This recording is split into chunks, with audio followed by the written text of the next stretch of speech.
Hello and welcome to The Game Football Podcast from The Times. Watch out, Arsenal. Pep Guardiola and the lads are on the charge.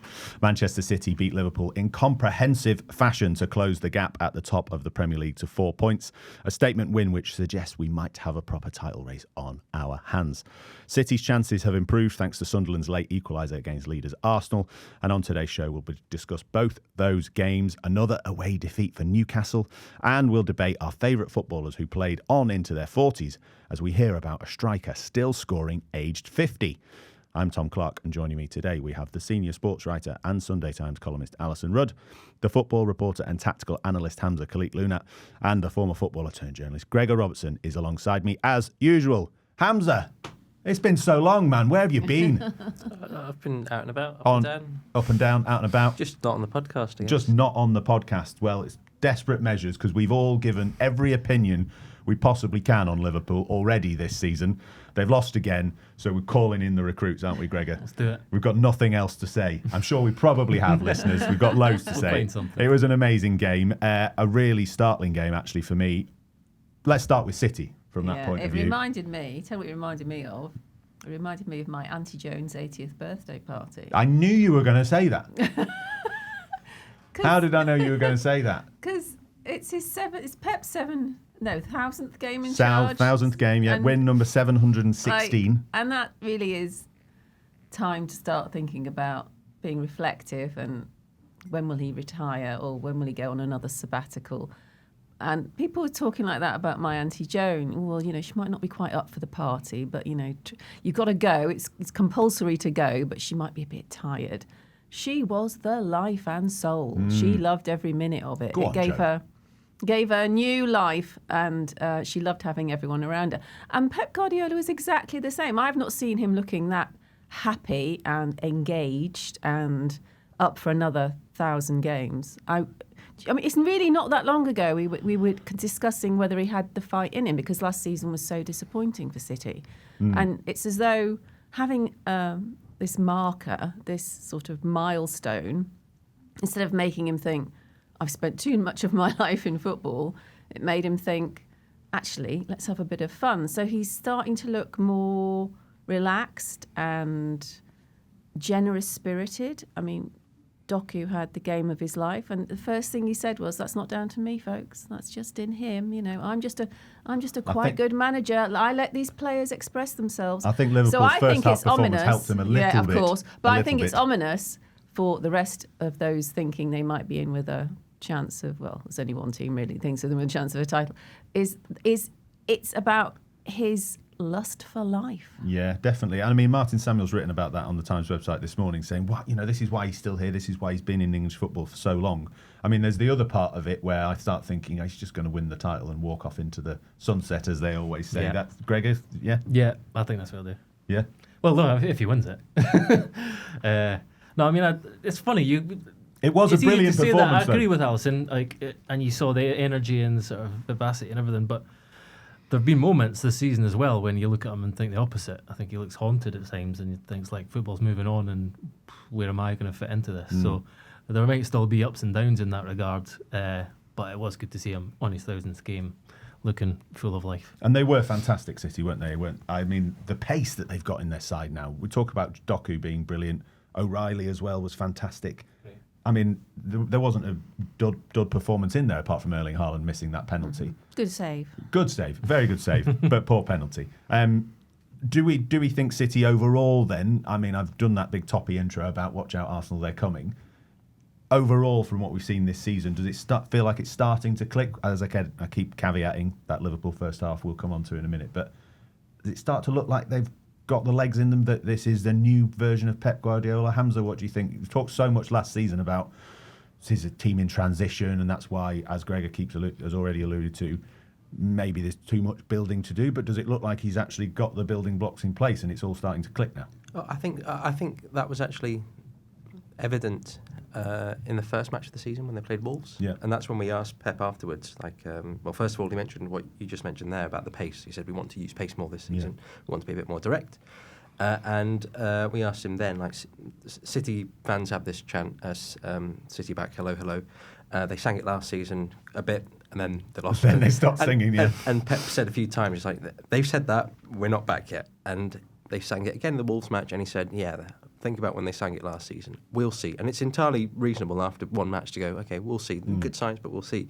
But I think those same strands that were evident in that match have carried through. And okay, yes, they lost to Spurs and they lost to Brighton as well. And dropped points at Villa as well, didn't they? Yeah, they lost to Villa recently, which ended a sort of good streak. But I think largely they look like a much more robust team than last season. They are direct. They do channel play to Haaland a lot, and in a way that you think that, oh, if he's not scoring, that might be a problem for them. I mean, I've watched him a fair bit this season. I think he was nullified fairly well in this match, actually. And I know he had the penalty and he did score as well.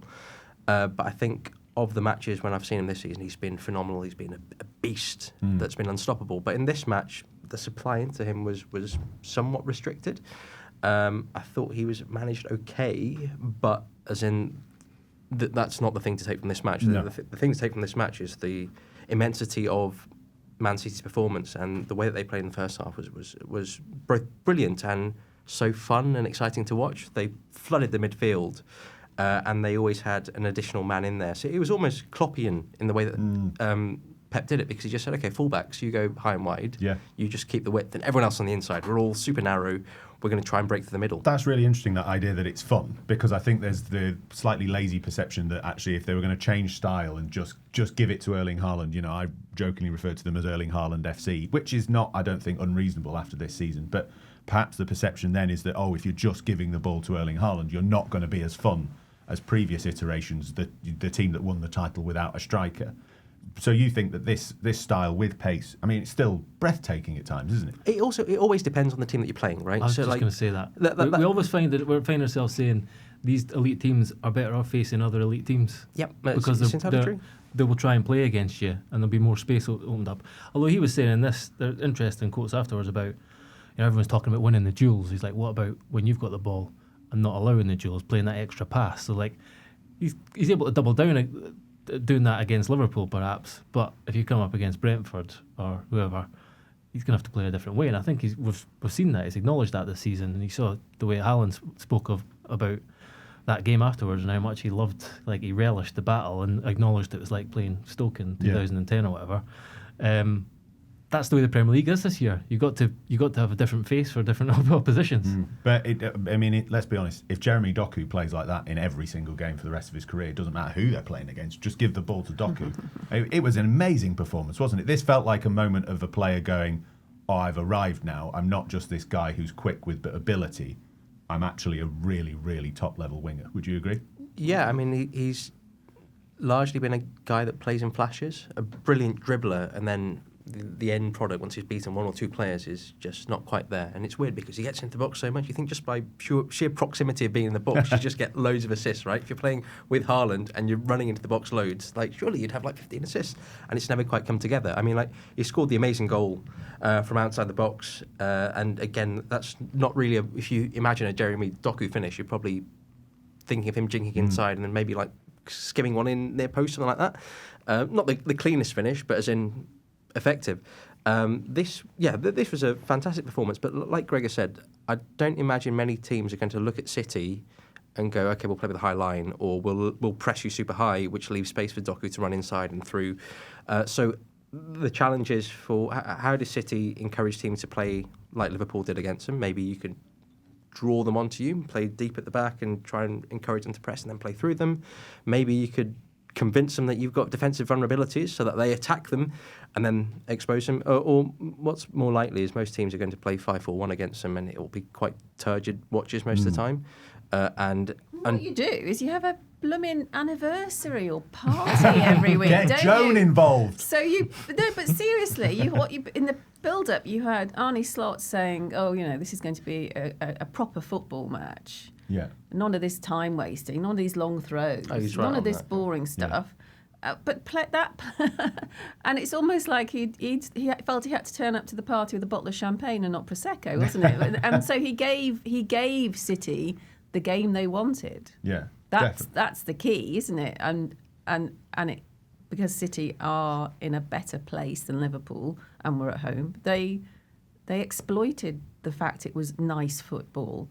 But all this does is show every other manager in the division, well, we're not going to, unless we're invited to the party, we're not going to Maybe Pep do that. should turn it into a party then. Announce he's going to leave, and then every game is like the last party. That would be the way to get it. Generally, that doesn't over the go line. well, though, does It's it? a funny situation that the league's in, though, when we're almost like criticising the team for like daring to play against the Yeah. others. I'm not. No, but it's I a hate good, the set it's a pieces. point. And Paul Joyce has written about it in his report today about.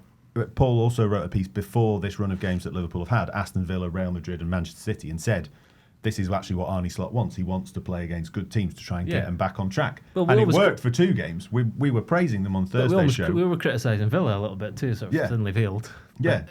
Oh, you played into their hands, lads. What are you doing? But it's such a shift. Like, 18 months ago, it was like teams were like, no, you got your identity, you stick to it, and that's the only way to make sure that your players are really bought into the vision and everything. Now it's like, no, you got to know who you're playing against and flip it up. I just think the Premier League's in a pretty fascinating state at the moment in terms of the sort of the spectrum of different approaches. Yeah, definitely. There's loads of fascinating strands that I want to pick up, as you say. Just very quickly on Nico O'Reilly, picked for England for the first time. Another good performance from him. Is he another... Second time, no? Is it first time? Second, yeah. time. Oh, right. It's all the second He time. didn't get a cap, though, I don't think, No. did he? But yeah. But is he a Miles Lewis-Skelly midfielder masquerading as a left-back earlier stages of his career, or could he actually be a left-back? I don't Well, know. he is Don't know. technically, but he looks a bit more like a left back than Riley because he's got than Lewis Kelly because he's got a bit more of that galloping sort of forward, staying wide as well ability. He even got that chance at the end. Big. He's bigger. He's That's bigger. the key thing. He's massive. Yeah. That's why Rico Lewis isn't in the group, for example. I Right. mean, as good technically, perhaps even better technically, but as in Nico O'Reilly is taller and stronger, and in the Premier League, that counts for a lot. Really interesting. Sorry, Let's talk about Liverpool then. This was the end of a four-game winless run for City in matches against Liverpool that was going back to April 2023. So, I mean, it's a sign that Liverpool have been excellent in these matches, as I say. But that first half was fairly disastrous, wasn't it? I mean, I've not seen a side that disjointed and chaotic. We talk about playing into Manchester City's hands. The idea that followed Real Madrid is perhaps maybe the most alarming thing for Liverpool and Arne Slot. A brilliant performance against a great side at home with a clean sheet. To then follow it with that, it does strike Well, you no, that but something... there is a trend developing now, isn't there? Liverpool at home still look good. Right. Liverpool away look lost. That's something that needs arresting. Also, I was great though the win was in the Champions League. I thought Real Madrid were disappointing. I don't know if it was a fantastic atmosphere. I don't know if that got to them, but you kind of think, well, okay, Conor Bradley's having a great game against Vinicius Junior. Is that it? Is that what's going to mean that you don't have a cohesive performance? And they lack the authority I thought they would bring to the fixture. Especially they've been on a fantastic run of wins. So you can't say, oh, Liverpool were on this amazing run because the wins came against at home and against teams that I think were underperforming. Villa were also underperforming. But in the context of their Liverpool's run, though, to get 2 wins against Villa and Real Madrid and keep clean who sheets didn't play should at that least well, surely didn't have play that boosted. well, and they were at Anfield, and that gives them. Anfield does give a team that are struggling with various issues, including grief, but they look tired against City. Liverpool, you can get over finding it a difficult season physically and emotionally when you're at Anfield and the crowd carry you through and have an effect on the opposition. And you can be braver, I think, as well at home and have more belief in what you're trying to do. But suddenly, away from that buoyancy of the support you get, they overall Liverpool looked tired. And at this stage in the season, I don't think, obviously playing. The big teams are all playing midweek as well. At this stage in the season, for Liverpool to look so exhausted is worrying. I do feel that Slot is struggling to work it out. I really do. He's got to be thinking about how to integrate new players.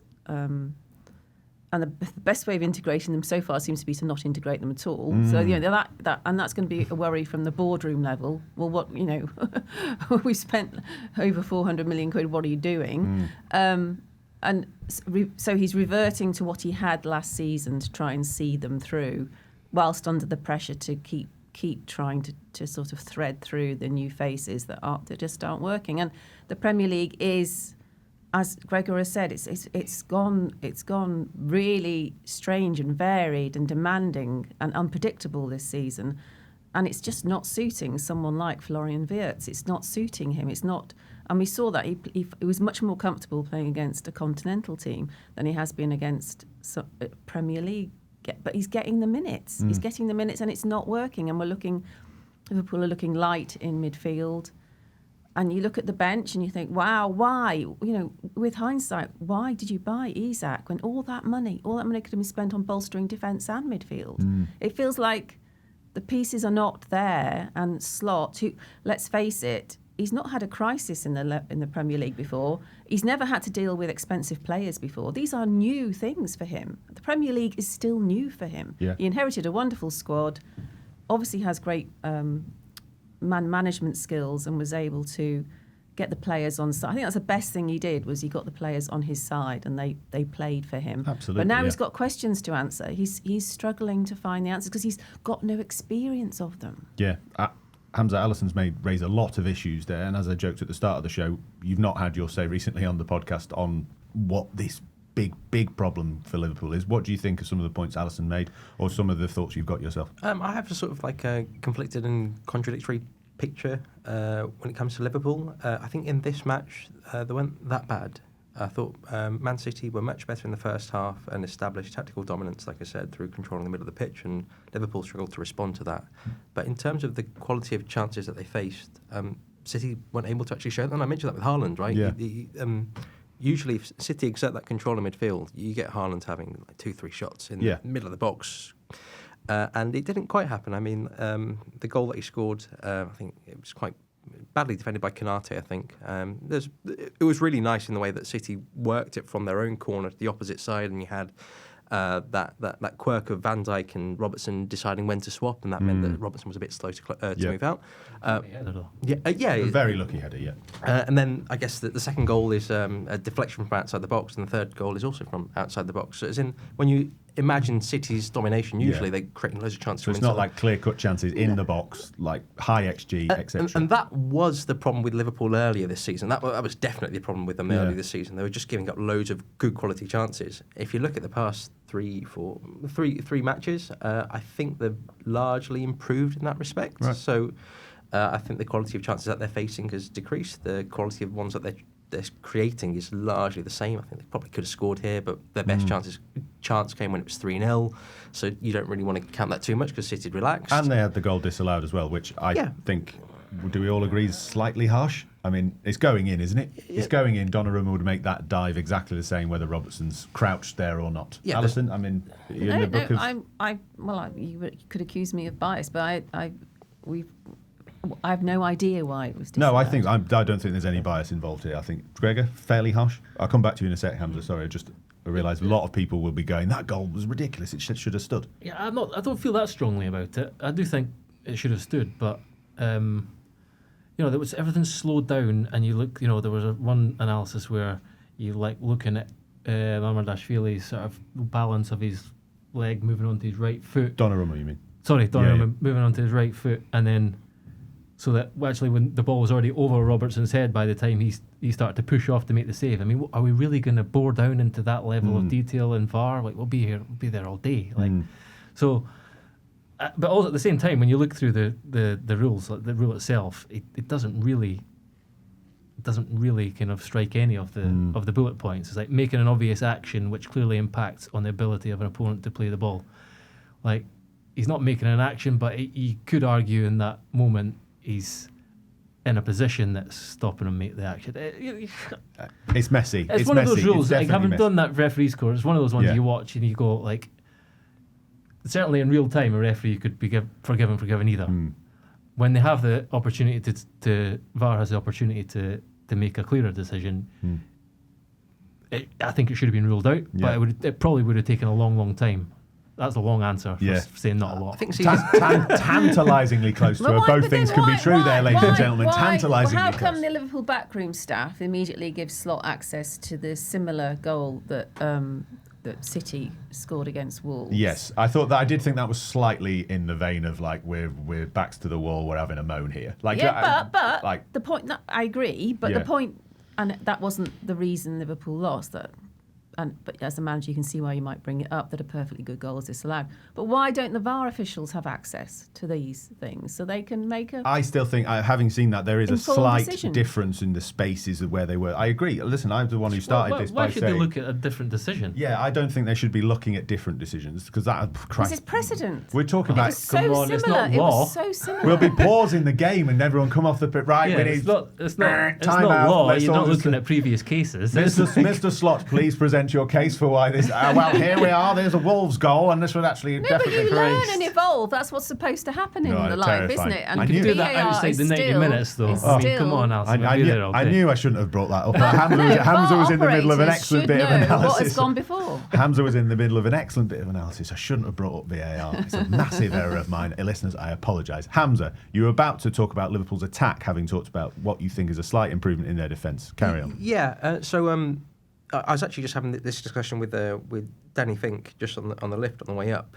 He's on the Chelsea board, and he was on about the Wolves match, and he said you could see in the first half Chelsea were just trying to unpick them, and as soon as they got that first goal, then the floodgates opened. Yeah. And this is something we've discussed before. This is game state, right? If you're leading or drawing or losing, that makes an enormous difference to how you play the game. And Liverpool's issue was they were conceding loads of big quality chances, so they'd go behind, and then they'd have to attack. And then they'd throw things forward and try and really, really push, and that meant they were unstable because they were taking lots of risks, and then they'd concede even more chances.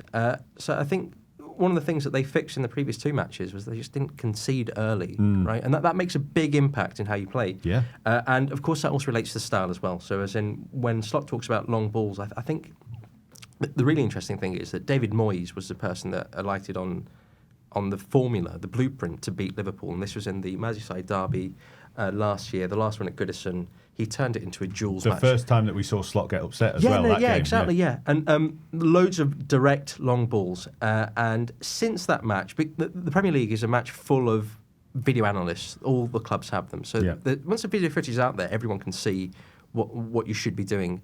And loads looked at this match and went, oh my God, this is the formula to really disrupt Liverpool. If you play a long ball, then that means they have to defend it. If you can win the second ball, you can disrupt them. You can stop them building into the final third and then developing a sort of possession structure and unpicking you and giving Salah and Wirtz and all these guys chances to score by keeping it sort of end-to-end and breaking it down, slowing it down with the set pieces, all that sort of stuff. So David Moyes set the blueprint.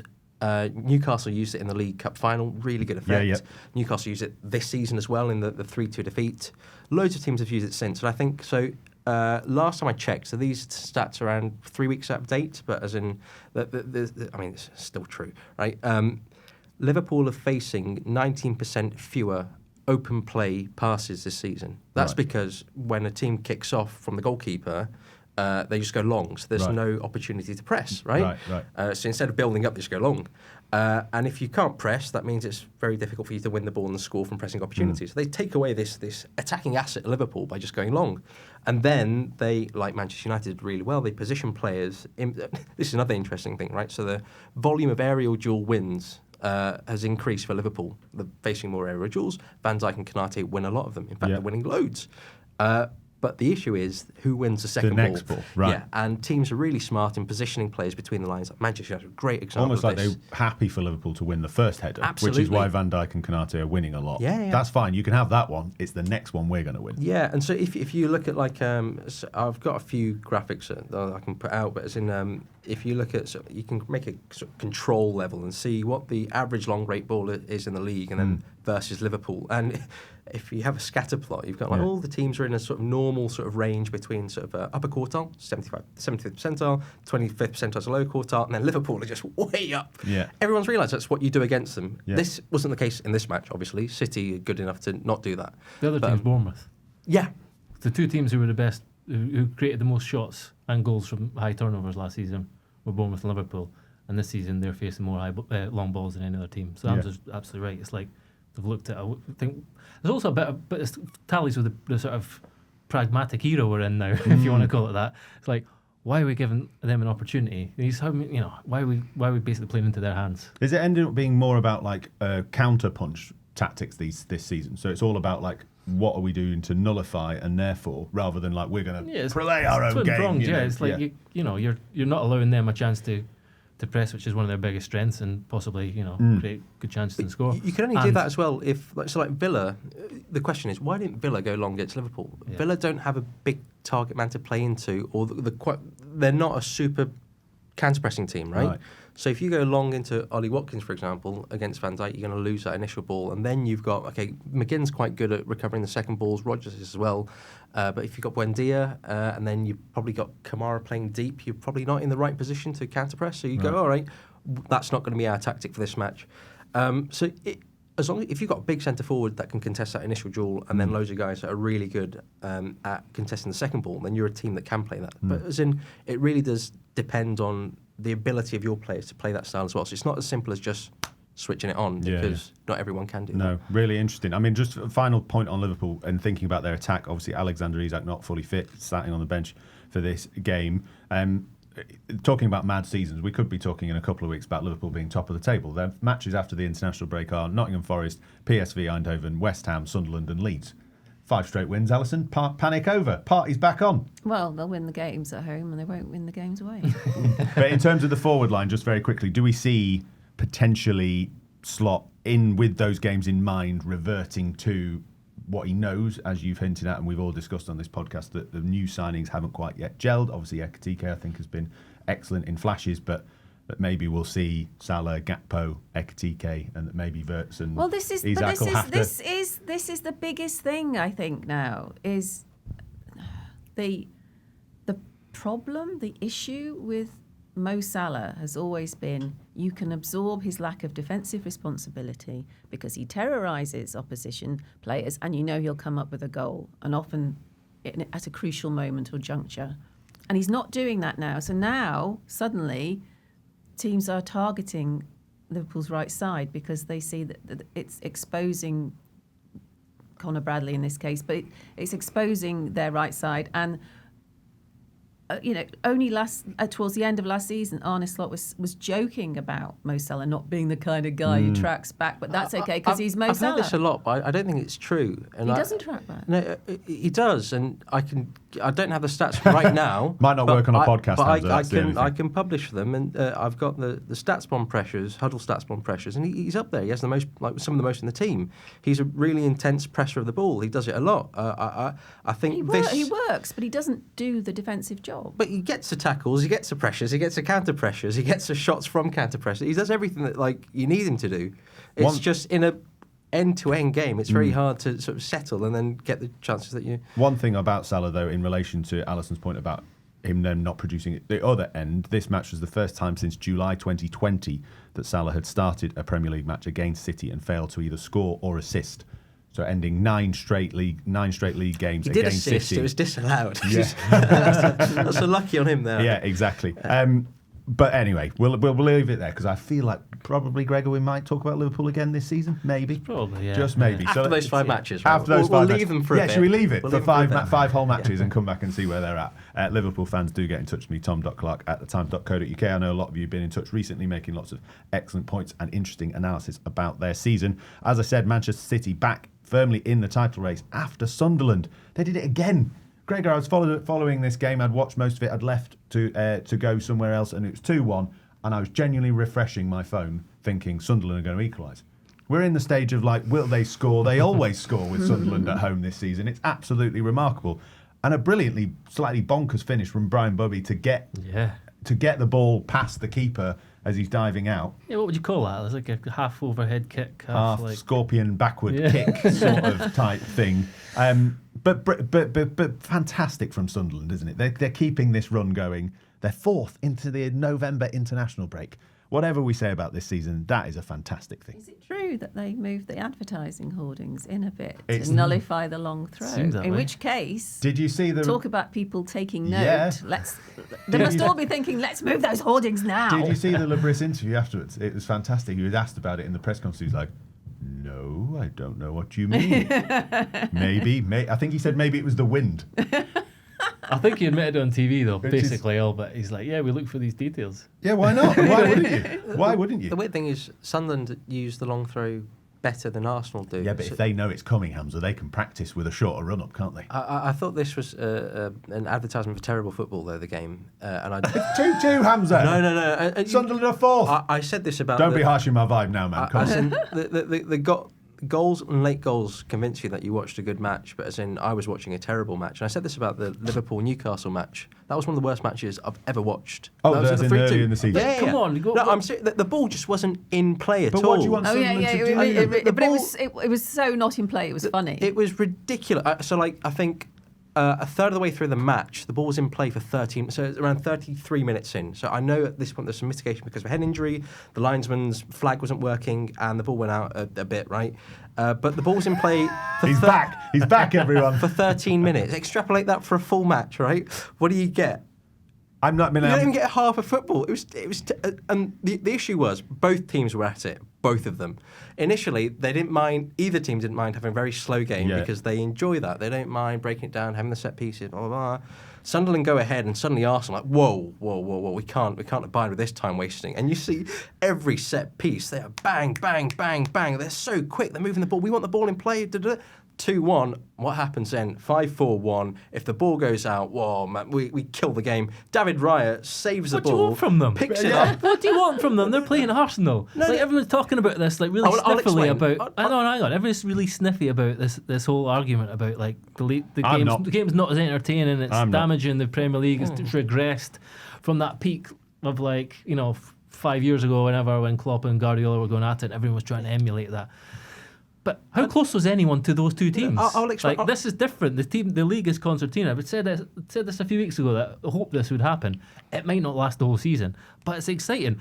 Seeing teams trying to find ways of getting closer to the best teams in the country is surely a good thing. Yeah, no, there are also different forms of entertainment. So there's drama. I've written about set pieces and stuff for a long time, and I believe they're quite useful, especially in equalising matches between a team that has a talent advantage and one that isn't so good.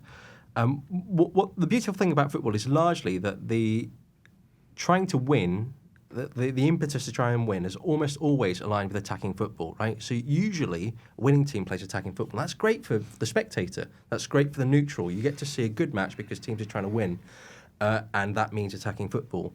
But when you have easy goals from set pieces, and when you have this, and I don't mind teams such as Sunderland, which are the less favoured side in this matchup, sort of pushing the envelope a little bit of dark arts. Big of you, Hamza. That's okay, but there's a point where you go, that's a bit too far. So you don't mind a little bit shirts tugging in the box because that's normal. Defenders need to do that. They need to have goals need to be hard to come by. But this is ridiculous. Which part of it's ridiculous? As in the ball not being in play. Just the ball not in play. As in, we're just not watching football, and there's too much of an emphasis on the set pieces. We should also say that this is not just Sunderland. This is a across league-wide the league. thing. And as you say, Arsenal, top of the table, are they spend 40 seconds on a throw-in on average. What the hell? That's ridiculous. And they've got good players. They can actually play football. They don't. They do. No, they don't. Opta might on a long throw-in, but on an average they length do. of a throw-in. Opta did it, and this was 3 weeks ago when I was last working. Hamza, you're really going to have to bring in a new point of this podcast where you have a sheet of statistics that you hold up in front of the camera for YouTube. I'll prepare next time. I've got to show you. Look, I've got to show you. So Greg he's going. Oh, he's got a point. 40 seconds is Greg is now Googling. I don't think it's true because I did that piece about the style changes last year, and it's not that long. It's that long for a corner, but it's not that long for a throw-in. Anyway, we're getting into semantics.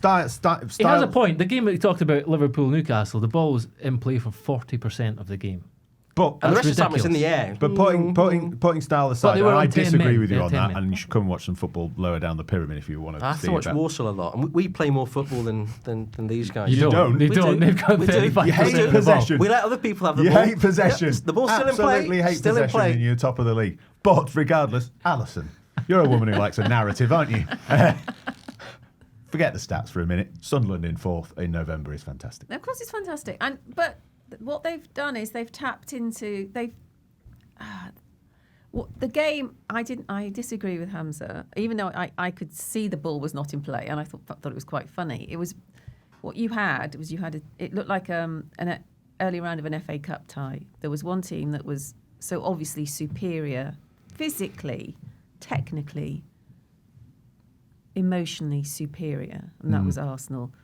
And you had Sunderland with players who just don't look like they're familiar with the Premier League, look like they fit into the Championship again.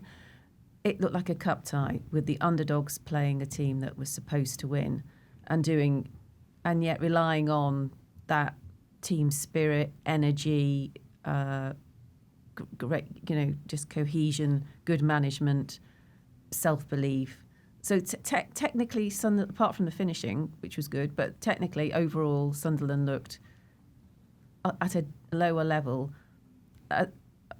Sort of team that come up and think they'll automatically go down. This is the beautiful thing about them.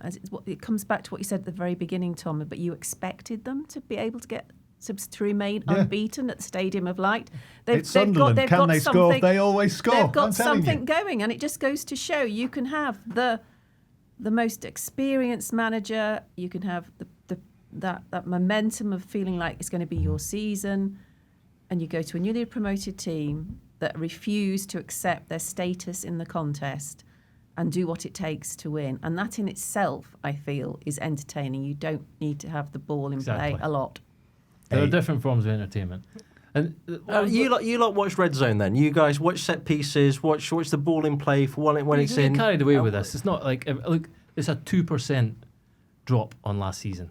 And it dropped about and it wasn't in play enough before. last season. Is a no, problem. the average is a 2% drop. So yeah, it's a change. That's quite a big shift statistically, but it's 2%. Yeah. Like I think people are getting carried away with this. Just one, Lebris is great. He's class. Love him. Watch him now. And if there's, I think I've said this before, but there is not an interview he gives where he doesn't say the word connection about. It's one of the biggest qualities he thinks about between his team. And you think to yourself, how have they signed 16 players and managed to gel and do this? It's because he puts a great emphasis on that kind of unity as a team. And you see it in the team. I'm big Dan Ballard. I know you're going to say it. Dan Ballard. And main character energy from him is such magnificent. Such a fantastic goal anyone, as well. But does anyone think there's a moral?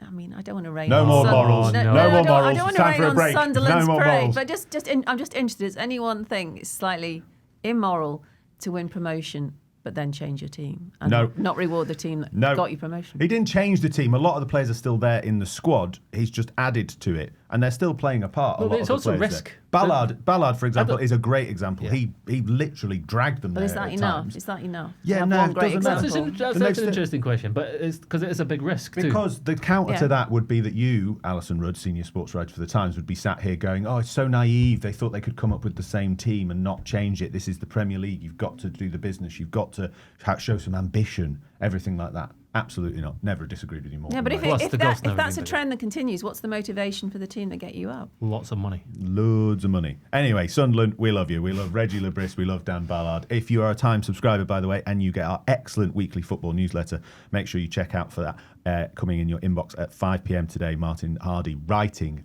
about Big Dan Ballard with a fantastic story about how he turned into Alan Partridge once when he saw Dan Ballard and screamed at him, shouting down the street, Dan, to try and get him to talk to him. Anyway, you can read more about that in your email inbox later on. It's time to take a break. We've got loads more still to discuss. I don't know how we're going to fit it all in. You might have heard various noises. Gregor, we're still in this weird studio because we've given up our studio space for The Ruck, our rugby sister podcast, talking about the Autumn Internationals. Make sure you go and check them out, and you can hear all the bangs and crashes on this show every Monday. Time for a little break. Got you a little quiz question from Bill Edgar's column. Who scored the first Premier League goal this season not scored by a head or a foot, scoring with his chest on Saturday? Find out after the break. Welcome back to the Game Football Podcast from The Times. I'm Tom Clark, and I've got Hamza Khalik-Luna, Alison Rudd and Gregor Robertson with me. Guys, we're really struggling on the quizzes lately, aren't we? We've not had a correct answer for ages. The answer was, of course, West Ham's Thomas Souček scoring with his chest on Saturday. Bill Edgar writing that then 7 minutes later, Everton's Michael Keane then scored with his shoulder. So there you go, all the body parts involved. I now cross over to our tactical analyst, Hamza Khalik-Luna, who has an apology to make. Just making a quick correction. The average delay time before throw-ins for Arsenal until a few weeks ago was 20.3 seconds. What I confused that with was the average time delay before corners, where they're 45.4 seconds. Very big of you. Hamza Khalil, the first and only journalist in the last decade to ever admit he was wrong and say it publicly on a football podcast. Well done, Hamza. It's a delight to have you back. Excellent. Your colleagues could learn from it. Anyway, let's move on. We're talking about Thomas Souček and that goal for West Ham. Gregor, we're talking about Sunderland at the top in the first half of the show. Isn't it brilliant? It felt like this weekend was perhaps a sign that Burnley and Leeds won't quite be up there with them shocking us. Both of them ahead in their games against West Ham and Forest, both eventually losing. Is this Forest and West Ham? Is this new manager bounce finally clicking? Is it quality and experience showing through? Is it both things can be true? Crikey, that's a question. Look, I think a big part of it is sort of established teams like West Ham and Forest. You could throw them into that now. Sort of change of manager, and I haven't seen a massive uptick in sort of in performances. I mean, not massive, but an uptick definitely. And you find yourself getting sucked into the recency bias of things, don't you, a little bit? But look, I think Leeds and Burnley will be competitive, very competitive, and I think we'll have a relegation fight this year. Yeah, but it's not going to be easy for them. Yeah. Forest, I think, will pull away. And then the thing that we have said, like, throughout the season, you can't really, you're struggling to see who's going to drop in. Yeah, because, well, like, apart from potentially Wolves, who still bottom after that defeat against Chelsea. Chelsea, by the way, we'll just briefly come back. Chelsea are third, 6 points off the top. Chelsea, apparently, according to all of us on this podcast, have been crap all season. Honestly, I was editing yesterday and going through the table. I was like, Chelsea are third? What on earth is going on? Anyway, back to the bottom. Wolves still down there, awaiting the appointment, we think, of Rob Edwards as we're recording this on Monday morning. With just 2 points. Then Forest with 9 points in 19th place. Then West Ham and Burnley both with 10 points. Then Leeds with 11. Then Fulham, Alisson, losing again. Now they're back in it. Last week we said they'd won against Wolves. It's all right. Panic over. Now they need another home game to easily win to then get back out of it. Otherwise, they're going to keep yo-yoing. I still have faith that. I mean, they do have problems. I mean, they're the oldest team they often are the oldest team in the Premier League, and they just need a bit of refreshing bit and of energy, bit of option from the bench. But Marco Silva's an excellent coach. Yeah, good win for But you Everton. look at them, they're 15th. The only team above them you think there's any possibility of falling is Brentford in 12th, and you don't really feel that way about them, do you? But it's possible. Well, it's not going to be Newcastle. It's not going to be Everton. So you know what I mean. It's hard to pick this year which team is going to fall. Well, you mentioned two teams there, Gregor. Let's talk about them now, because Brentford, another brilliant win. And as I was going to say, just ahead of Fulham is Newcastle with just 12 points from 11 games in 14th. Brilliant in Europe at home at St James's Park. Terrible away. Or are they just terrible when they play in front of Alison Rudd?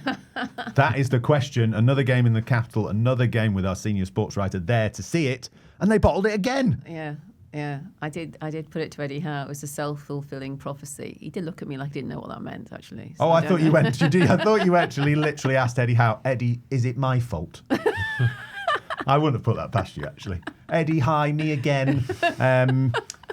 Not very good when I'm here, are you, Eddie? Is it my fault? Would you like me to not come? You can email tom.clark@the-times if you'd like me to go to Chelsea or Tottenham instead.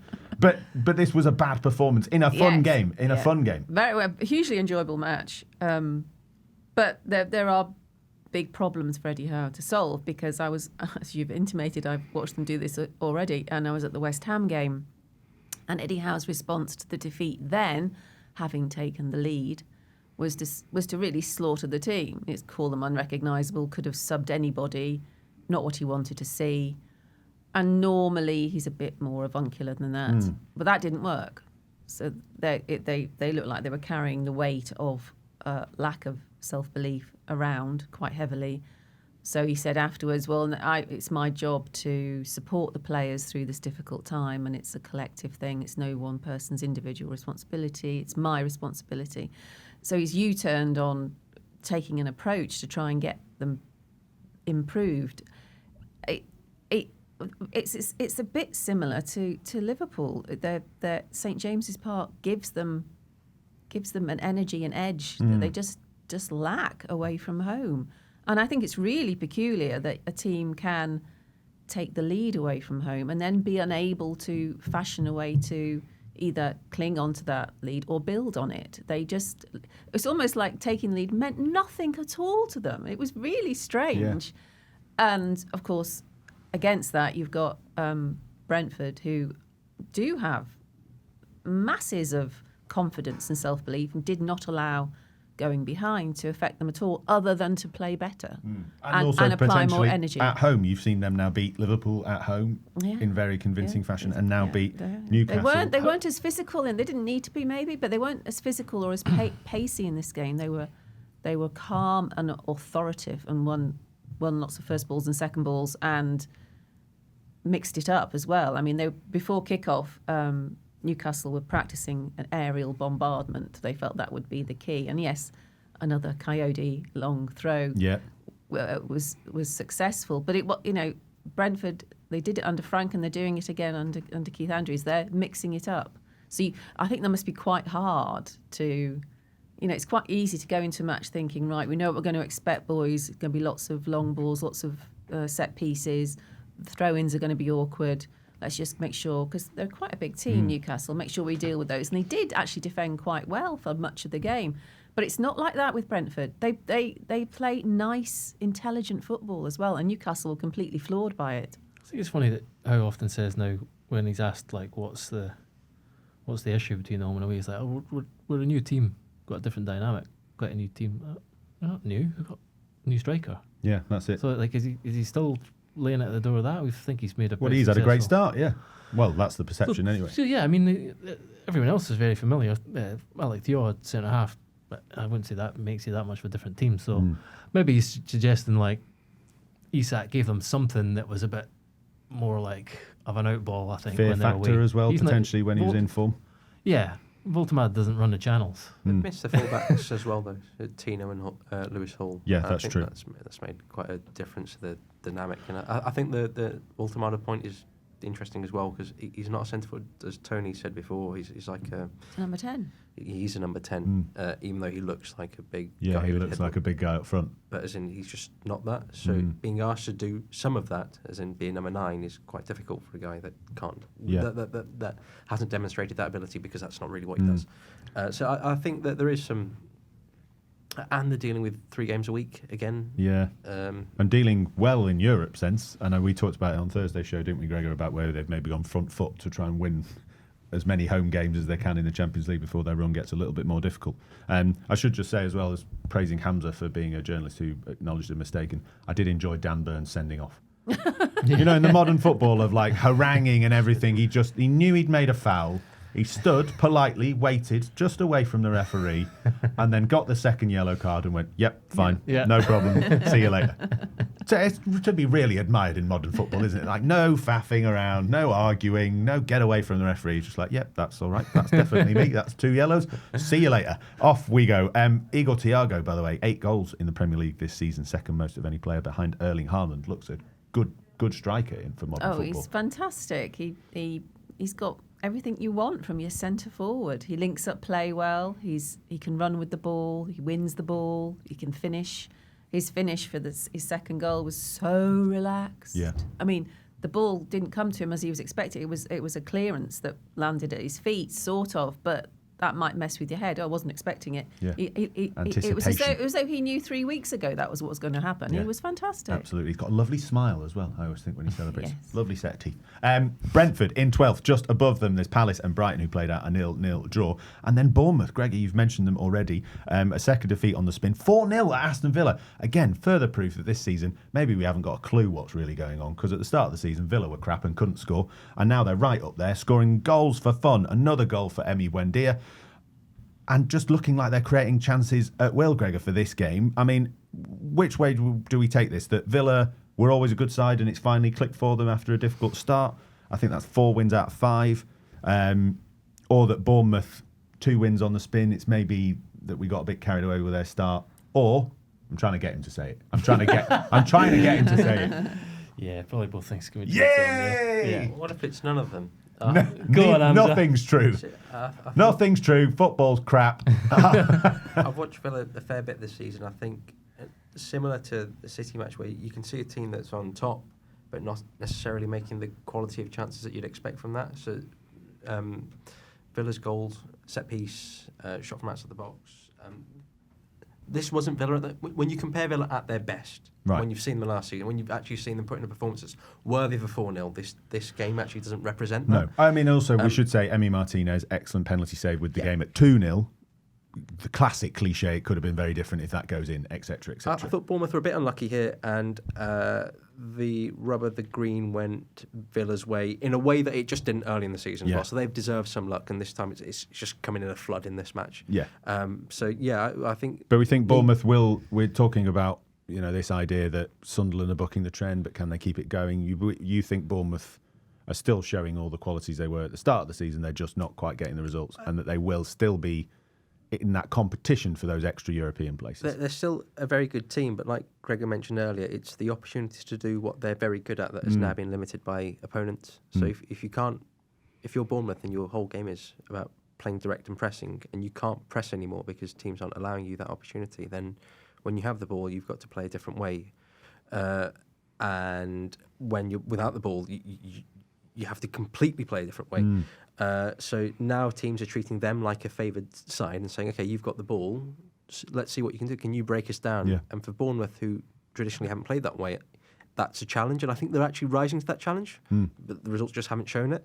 But the real difficulty is how do they press when they can't press? Yeah. There's still stuff that's up in the air, but it's really important to remember a team or a player or a manager can do loads of really good things, but there is another team always, and they inform how the game plays out an enormous amount, and more so than we like to attribute when we think about matches. Bournemouth's commitment to pressing is such that Andoni Iraola instructs his players to shoot on sight, because if it goes wide, they get an opportunity to press from the goal kick. If there's a no lose situation for him. Right. Not many managers say that. This is an era where you, don't shoot from outside the box. It's a low goal scoring probability. He thinks if they get a goal kick, because a lot of teams still try and play balls from the back, it's an opportunity to press. A big challenge for Andoni Iraola going forward. Just one final two teams that perhaps sum up the kind of slight befuddlement I'm finding it this season. Tottenham against Manchester United 2-2. Hamza, I'd agree with you on your assertion about poor games and exciting finishes. I think this game definitely qualified for that with some late goals. But I just wanted to ask the question, Tottenham in 5th, Manchester United in 7th. Who do you think will finish higher in the league? Because I'm starting to think Manchester United are going to finish higher than Tottenham. Am I crazy? No, you're not crazy. It's possible, isn't it? But I think if players that are injured come back for Spurs and they stick with Thomas Frank, I think they have the overall package to finish above Man United. Even with the Europe thing, because that's the other thing that I'm thinking with United is you are starting to see, in fairness to Ruben Amorim, we said it a lot last season, time with his players, and he said it himself in recent press conferences. Hamza, what do you think about the idea that United could finish ahead of Tottenham? Yeah, I think that's fair. You're saying the system wasn't the problem? Because I heard every pundit on every broadcast, the system's a problem. He's back with a bang. United only play with 2 in midfield, and then now it's you don't play with 4 in midfield. They've got this box with the play the 3-4-2-1. The 2. They did that the whole time. So you think they can finish ahead of Tottenham? Yeah, they've got one game a week. Amorim's quite good at keeping players fit. They've got good players like Bruno and Burmo, Cunha. We'll see how bad the Sesko injury is, but if Mount's back, that helps. They've got a lot of players, actually. They should be all right. I think it's quite difficult for Frank, given that number one striker's been out for a while, and a few managing Champions League as well. 3 games a week is quite difficult. Gregor? I don't think there'll be much between them. I think they'll both be looking for 5th or 6th. I don't.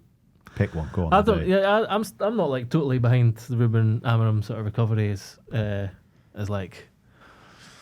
I'm not saying they're good, right? I'm just saying that they were bad. I like anything, Hamza. I'm just you can read. I also think if they're all right now. This is the key thing. They're an okay team. Progress. I was at the Forest game and it was it's fragile. If they lose one player. Brian Bumo probably. If they lose him, almost anyone. If they lose AFCON, so that'll be a lose Luke Shaw again. If if they lose. Delict as well has been excellent, I think, this season. Yeah, I just feel like he's settled on something that looks like the team and the players and the personnel know their jobs and they're vaguely comfortable in it. Yeah. But it's still pretty fragile. Man United and Tottenham fans, we hear a lot from you all season and we love it. So get in touch with me if you think your side is definitely going to finish higher than the other one, or if you want to raise some points about that game. tom.clark@thetimes.co.uk. Now, it's international break week, listeners, which means if you can read on the Times website, you're going to get a load and load of excellent, quirky football features. And who better to write them than Alison Rudd? We're starting today on the Times website with an interview with a man who's scoring goals aged 50. Alison, tell us about it. Jamie Cureton, you may recall him from his time in the Premier League with Norwich. He started at the very top. He was a wonder kid. He could have... 1993. I know, it's astonishing, isn't it? And he was just blessed with an innate talent. And when he was 14-ish, Man United wanted him to join the class of 92, so he could have been playing alongside Beckham et al. And he didn't go. He says he'd really like to know what would have happened if he had. But he didn't go because he was undiagnosed dyslexic, and the package at 14 to go to Man United would have meant going to a proper school, and a new school where he knew he'd be labelled as thick. And so he stuck with Norwich because he knew their education programme was less onerous and it wouldn't be changing anything. So he stuck with Norwich and scored goals in the Premier League for Norwich. And I mean, I could have sat with him for weeks. He's working on a biography, actually, autobiography, which will probably come out next year sometime, because there's a lot in his life. So I sort of focused on the fact that he started out as this brilliant teenager who just didn't look after himself. Really? Is that he admitted that himself? Oh yeah, he'd go out boozing and drinking, not training properly, but he'd be scoring in the Premier League. Eventually, Norwich got fed up. He in training, he was losing races to Brian Gunn, who was 10 years older than him, and the goalkeeper. And they said, you're not looking after your talent. Wow. So he slowly went down the divisions, and he's gone all the way down to the 10th tier, playing for a new club called Kings Park Rangers, who are based in Suffolk, which is where I met him. And Sounds he's like the a first... made-up computer name. Well, it was Computer made game up. Team, It was Kings made Park up. Rangers. I think you have to get permission to call yourself Kings anything, and they did. Right. And so it's effectively the 10th tier of English football, and he's the first player to ever score in every single one of those tiers. And when I met him, he was like, God, the media interest in me from abroad. Yeah. Partly because, Brazil, France, Germany, Spain, they all want to talk to him because they're like, wow, because they don't have what we have. They don't have this pyramid system. Yeah, they think it's astonishing that someone is age 50 and still in the system, still in the pyramid of, the greatest footballing country in the world, sort of. You could make that case because we invented it. But so he's 50 and he's well, yes, Scotland had a part to play in the early stages. Just a wee part, yeah. And Don't have much of a part to play now. Sorry. Now we went to a cafe and I asked him if he wanted a cake, and he looked at me like I'd asked him if he wanted a cigar or something, because now he looks after himself. Ah, right. Now he said himself he was overweight. He was podgy. He looks. He wouldn't have been alone in that in the 90s. And no, true. But he says he meets ex-players now and they go, "Wow, you look fit," because they remember him being a bit overweight and not training properly. Now he doesn't. He doesn't eat carbs, doesn't drink. Yeah. He's sort of the goal he sinewy. scored that was the genesis of this pick. It was an excellent goal as well. But he says he's always scored that goal, sort of what do you call it, sort of looping volley. Yeah. He says that's his trademark finish. Imagine having he's been doing looping that. volley as your trademark. What a treat He's been that'd doing be. that for over 30 years. So he says he does it all the time. So it wasn't a big deal. And he said he didn't even know he'd made history. But Kings Park Rangers, they saw a marketing opportunity to get their name out there, and they pushed it. Very smart indeed. Well, Jamie Cureton's still scoring goals at 50. Just thought, any shouts for your favourite players who played in their 40s? Teddy Sheringham. Teddy Sheringham is the oldest outfield player, along with Ryan Giggs, and then Kevin Phillips. He was a great, kept going all the way to the end. You really do admire them, don't you? If they don't give one up. more modern one that I think we'd maybe reflect on in a few years as being remarkable. Thiago Silva. Yeah. He was amazing. Really, really amazing, and so important to Chelsea as well. My favourite has got to be Brad Friedel, playing at 42, amazing goalkeeper, 450 Premier League appearances, made him the most by any player from North or South America. He also played in more consecutive games than any other player, 310. That was an amazing run. What was Gary McAllister? He wasn't getting 40, but he was getting on, wasn't he? When he was. I gave Gordon Strachan. You had one Scottish bloke mentioned in there. Yeah, he was good. Anyway. Thiago Silva and James Milner used to ruin all my charts because I did this like Yeah. age analysis, right? You have this normal distribution bell curve, and then you've just got so like everyone else gets rubbish as they get older, and then you've got this spike around 36, 37. You're like, what's going on there? It's literally these two players. Just Milner, James Milner and Thiago Silva. putting in elite level performances that just ruin your whole chart. You're like, I've got to normalise this somewhere. It's quite a niche complaint there. I do like that as the end for this podcast. Hamza just kind of chuntering in the background about his charts. Damn you, Thiago Silva. Yeah, we'll have to leave it there. Hamza Khalik Luna, Alison Rudd, and Gregor Robertson. Thank you very much for joining me. Thank you too for listening. We'll be back on Thursday. We'll see you then.